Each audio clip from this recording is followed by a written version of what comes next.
I'm what I consider a landscape hydrologist. So what I want to understand is I want to understand the hydrology, meaning how water flows over the landscape and through the groundwater system and into lakes, rivers, and streams. But I really want to understand how the landscape surrounding it affects hydrology. And so my focus at Higgins Lake, we've been working there for a number of years now, has been to really understand not just the lake itself, and its dimensions and where water comes in and out of the system, but how those flows of water, and particularly the things that come with the water, the nutrients, the pollutants, other things like that, how those are affected by the landscape, the people on the landscape, and how we use it. The approach I like to take is basically look at everything. It's you know, everything that goes on in the lake has to be considered part of that system. So looking at shallow areas, looking at deep areas, looking at the aquatic invertebrates, looking at the aquatic plants, looking at the algae, all the major aquatic groups that make up a lake ecosystem. I think you have to be cognizant and look at all of those groups. The zooplankton as well, they're another major group. Each of those groups gives us a little piece of information that we can put together into a composite that I think gives us a pretty good understanding of what's going on in Higgins Lake.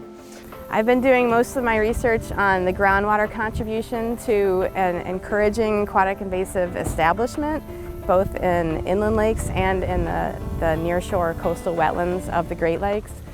The problem with this is that groundwater contributions of nutrients, especially nitrogen, can be something that we don't really consider in how we might be managing the land and how aquatic invasives might be able to establish in areas that are receiving more of this high groundwater input than other areas. From what I've seen over the last couple of years now, I think Higgins Lake is emerging as something of a unique ecosystem where the shallow part of the lake functions with due to a certain set of environmental drivers or factors, and the deeper part of the lake is operating under a different set of environmental factors or drivers. From what I've seen, I think that the shallow parts of Higgins Lake are being driven by nutrient loading, by fertilizers, phosphate and nitrogen, coming in through the groundwater and affecting the nearshore shallow water areas. The nearshore areas support relatively good algal growth now. You don't see it because it's down in the sand. It's kind of hidden under the sand. But that algae feeds snails, and the snails are an important part of the life cycle of other organisms. For example, swimmer's itch, the parasite that causes swimmer's itch. I'm starting to see, I think, a connection between fertilizer, algal growth on the sediment, snails eating that algae, and the occurrence of swimmer's itch on something of a long-scale cycle now. More algae means more snails, better fed snails, creates the potential for more swimmer's itch. So these lakes are all gradually accumulating nutrients, and it's a completely natural cycle. But humans come in and we start applying nutrients, things like nitrogen and phosphorus, on our lawns, on our agricultural fields, and also as a byproduct of wastewater treatment, either wastewater treatment plants located near cities or from our septic systems that are so numerous around Michigan lakes. So all of these systems, all of these uses of the land release nitrogen and phosphorus into the waters, which are then carried into streams, wetlands, and ultimately lakes like Higgins Lake. Some of the things that I'm most interested in is how septic tanks might be unknown contributing sources for these nutrients. So you eat your food and you flush your toilet, and that goes out into your septic field that then is really, in some of these areas, Michigan has a lot of beautiful lakes that are surrounded by beautiful homes. Lots of people go there seasonally, lots of people live there annually, like all year round.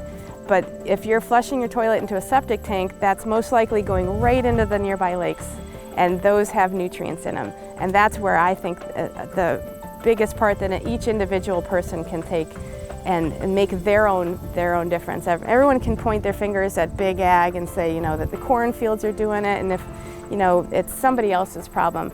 But if you have a septic tank system, then that's something that you can manage on your own. You can manage your pumping and your maintenance, and make sure that you're not overloading your septic tank. Make sure that your septic tank is the right size for your home and for your use. Any Airbnbs, if you have a 12 capacity house and you get 12 people staying there for a week, you've got to make sure that your septic tank is rated for that kind of load, because that's a giant load. And once you get all that water in there, it's just going to push it right out into that lake that everybody's there renting to come and see, and how beautiful it is. So what we find is that in lakes that become excessively eutrophied, is the term that we use for it, that have too many nutrients available, particularly phosphorus for Michigan lakes, those eutrophied lakes become algae rich, become plant rich, beyond what is adapted by the rest of the ecosystem, and that negatively affects the uses that we expect of those lakes. It changes the species of fish that can grow in them. It changes their ability to harbor life of a variety of forms, and it can become an area or a place that's susceptible for invasion by non-native species. Are there any places that you can say, here's a success story? So for example, the Lake Association really encouraged folks to better manage their septic systems, and they did it. Yeah, up on Higgins Lake, there's a group of cottages owned by the veterans. It's a camp called Camp Cornelia up there. There's a group of about 400 so cottages that went together to establish a sewer treatment system. For the sewer system, everybody in here had on-site wells and septics. And the problem we ultimately ran into was the proximity of these cottages to each other. They're very close.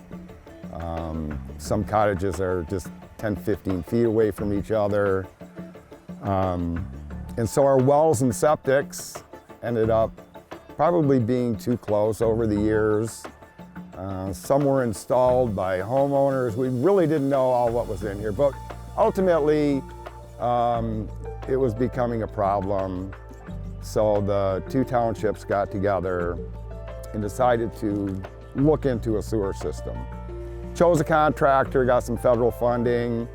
After somewhere around $5 million or so, we had a sewer system put in for Camp Cornelia.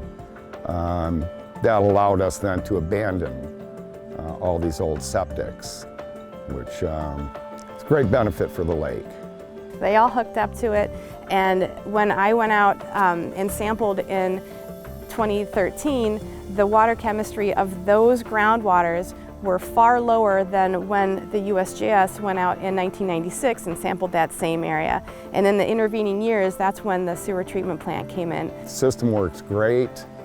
It's a great environmental decision, I think, to put it in. We got rid of our septics, which septics are a maintenance nightmare and they fail in time anyway. This is a great fix.